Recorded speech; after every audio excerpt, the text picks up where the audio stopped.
Bismillahirrahmanirrahim. Assalamu alaikum. Welcome back. I am Wajiha Abdul Khalik. Today we are going to discuss about the daily routine.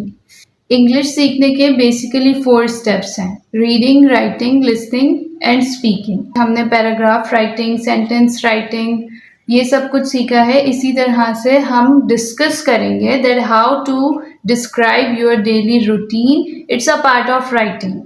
अब लोगों के लिए ये चीज़ मुश्किल होती है कि वो अपनी डेली रूटीन को कैसे अरेंज करें, ऑर्डरली अरेंजमेंट में किस तरह से उन सेंटेंसेस को अरेंज करके लिखें ताकि वो एक प्रॉपर डेली रूटीन लग सके।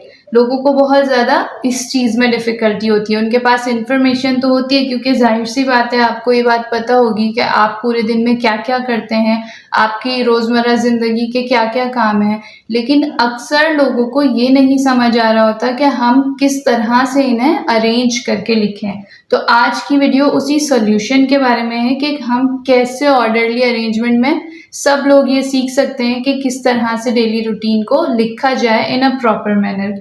उसके लिए हमने क्या किया है कि कुछ क्वेश्चंस को सिलेक्ट किया है, जिन क्वेश्चंस के आंसर्स को आप जब गैदर अप करके लिखेंगे तो वो एक पूरे पैसेज की फॉर्म में आ जाएगा और फिर उस पैसेज को आप कह सकेंगे कि आपकी वो डेली रूटीन डिस्क्रिप्शन है प्रॉपर अरेंजमेंट के साथ। यानी उसमें किसी भी तरह की मिसमैनेजमेंट नहीं होगी, किसी भी तरह की ऑर्गेनाइजेशन में कोई मसला नहीं होगा कि आपने कौन से सेंटेंसेस को किसके बाद लिखना है। जस्ट आपने उन क्वेश्चंस का 1 बाय 1 आंसर करते जाना है और फिर उनको गैदर अप करना है। अब हमने यहाँ पे कुछ क्वेश्चंस सिलेक्ट किए हैं जैसे कि मैंने आपको बताया, लेकिन क्योंकि लोगों की भी कैटेगरीज अलग अलग हैं, जिस तरह से कोई बहुत सारे लोग स्टूडेंट्स होंगे, कोई हाउसवाइफ्स या मदर्स होंगी, कुछ प्रोफेशनल्स होंगे, कुछ वर्किंग पीपल होंगे, तो सबकी जो डेली रूटीन होगी वो जाहिर सी बात है अलग अलग होगी। So here I have selected 3 categories. Means कि मैं जो है वो एक ही क्वेश्चन का आंसर 3 तरीकों से आपको बताऊंगी। तो जिस भी कैटेगरी में आप फॉल करते हैं उस हिसाब से आप अपने आंसर को देख सकते हैं। जैसे कि हमारे पास फर्स्ट क्वेश्चन है, what time do you usually wake up. सबसे पहला क्वेश्चन कोई भी डेली रूटीन को डिस्क्राइब करने में, क्योंकि रूटीन जो है वो मॉर्निंग से स्टार्ट होती है, इसलिए सबसे पहला क्वेश्चन हमारे पास है कि आप किस वक्त उठते हैं सुबह में। तो अगर हम स्टूडेंट्स की बात करें तो कोई भी स्टूडेंट अगर है तो वो जवाब देगा I wake up at 6 AM in the morning. अब ये उसने टाइमिंग बता दी कि मैं जो है वो 6 AM यानी कि सुबह 6 बजे उठता हूँ। अब स्टूडेंट का रीज़न आप बता सकते हैं। यहाँ तो हमारे पास वीडियो बहुत बड़ी हो जाएगी, इसलिए हम लॉन्ग आंसर्स को नहीं लिख सकते, but let me tell you कि आगे आप अपना रीज़न बता सकते हैं। जिस तरह के स्टूडेंट है, I wake up at 6 AM in the morning as I have to get ready to be on time on in the school. मतलब कि स्कूल में टाइम पर पहुंचने के लिए मुझे 6 बजे उठना पड़ता है क्योंकि मुझे तैयार भी होना होता है।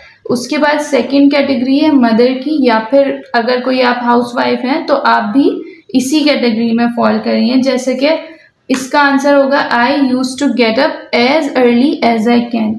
जाहिर सी बात है, हमें पता है कि जब तक मदर उठेंगी नहीं तब तक बच्चे कैसे उठेंगे।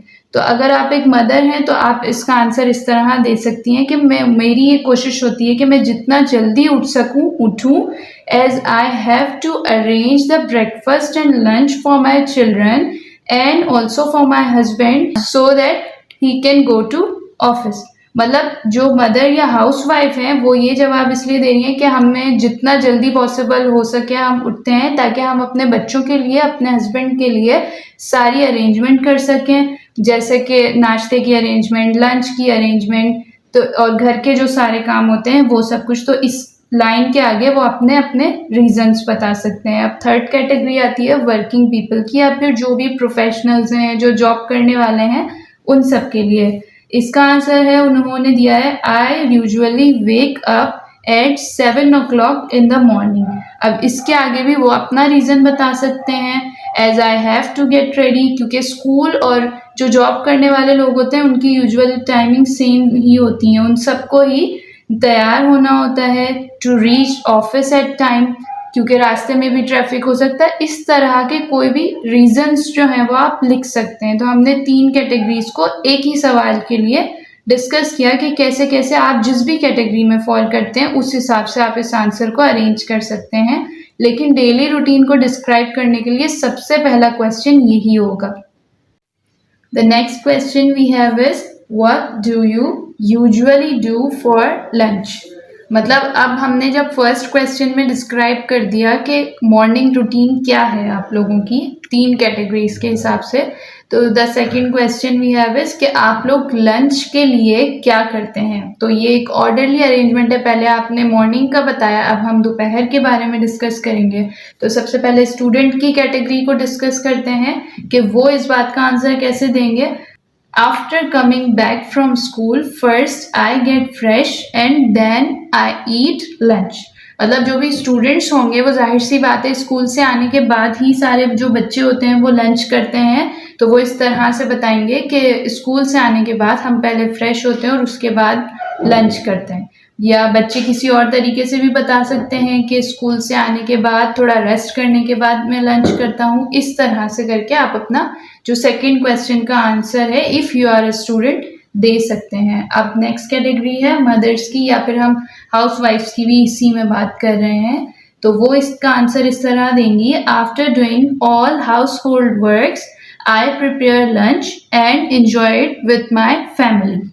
ठीक है, अब इसमें जो भी मदर्स या हाउस वाइफ हैं जाहिर सी बात है ये उनकी रिस्पॉन्सिबिलिटी है कि वो खाना बनाती हैं, डिनर बनाती हैं, ब्रेकफास्ट बनाती हैं, तो ये उन्हीं के कामों में शामिल है। तो मॉर्निंग रूटीन में जैसा कि उन्होंने डिस्क्राइब किया कि हम जितना जल्दी हो सके उठते हैं ताकि सारे काम कर सकें, तो अब वो इस तरह से आंसर देंगी कि सारे कामों से फारिग होने के बाद मैं लंच बनाती हूँ और फिर अपनी फैमिली के साथ लंच करती हूँ। ऐसे करके आप उसका आंसर दे सकती हैं। उसके बाद जो थर्ड कैटेगरी है वो है वर्किंग पीपल की, यानी जो प्रोफेशनल्स हैं, क्योंकि अब जो ऑफिस वर्कर्स हैं वो तो यूजुअली ऑफिस टाइमिंग में वहीं लंच करते हैं, तो हम उसका आंसर इस तरह देंगे I do lunch in the office. अब आगे आप लगा सकते हैं with my colleagues, with my friends, at lunch time, इस तरह का करके आप आंसर को एक्सप्लेन कर सकते हैं आगे। Now the third question in describing the daily routine we have is what activities do you do in the evening?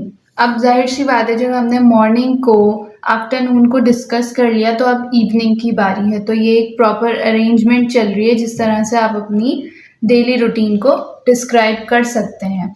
अब सबसे पहले स्टूडेंट की जो कैटेगरी है वो इवनिंग टाइम को कैसे डिस्क्राइब करेगी। तो यूजुअली जो बच्चे होते हैं वो इवनिंग टाइम में या तो ट्यूशन जाते हैं या फिर मदरसा जाते हैं या फिर अपने फ्रेंड्स के साथ खेलते हैं या फिर सेल्फ स्टडी करते हैं, जो भी उनको स्कूल का वर्क मिला होता है घर पर।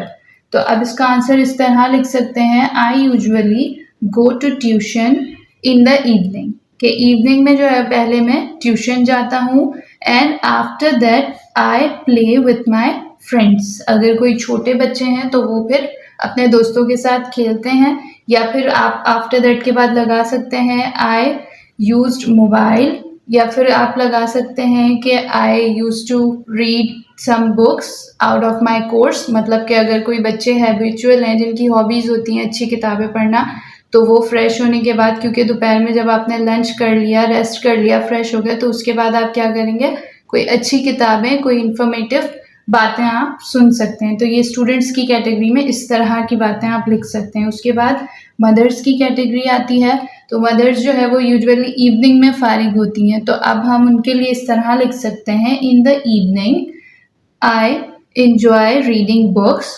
और यूजिंग मोबाइल। मतलब दो तरह की कैटेगरी होती है, या तो कुछ मदर्स होती हैं जिन्हें किताबें पढ़ना पसंद है, अखबार पढ़ना पसंद है, तो वो उस तरह की बात लिख सकती हैं, और वो मदर्स हैं जो मोबाइल यूज़ करती हैं फ्री होकर, उन्हें वो चीज़ अच्छी लगती है, तो वो मोबाइल में जो भी देखना चाहें, यूज़ करना चाहें, वो चीज़ डिस्क्राइब कर सकती हैं with a cup of T, क्योंकि इवनिंग टाइम है, टी टाइम होता है, इसलिए हमने यहाँ पर ये लिखा है। उसके बाद है वर्किंग पीपल की कैटेगरी, जो प्रोफेशनल्स हैं, उनका जो है ये घर वापसी का टाइम होता है, तो इसलिए उस चीज़ को वो ऐसे डिस्क्राइब करेंगे after getting tired of work I get back at home and take some rest. क्योंकि जब एक इंसान बहुत ज़्यादा थका हुआ होता है तो वो सबसे पहले घर आने के बाद रेस्ट ही करता है।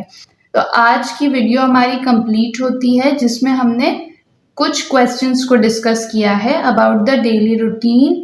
Here are some questions remaining जो मैं अब नेक्स्ट वीडियो में डिस्कस करूंगी. आज की वीडियो उम्मीद करती हूँ कि आप लोगों को पसंद आई होगी. मेरी वीडियोस को शेयर करें, लाइक करें और चैनल को सब्सक्राइब करें so that you can have more and more informative videos. Thank you so much. अल्लाह हाफिज़.